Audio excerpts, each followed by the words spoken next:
سجدہ کرنے کا مہتو۔ نمبر 3،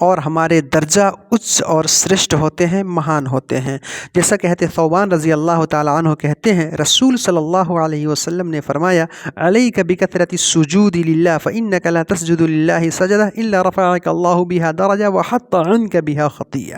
ارتھات تم ادھک سے ادھک، خوب زیادہ سے زیادہ سجدہ کرو اللہ کے لیے، اس وجہ سے کہ جب تم سجدہ کرتے ہو تو اللہ تعالیٰ اس ایک سجدہ کے بدلے تمہارے درجہ کو، تمہارے استھان کو اچ اور سریشٹ کرتا ہے،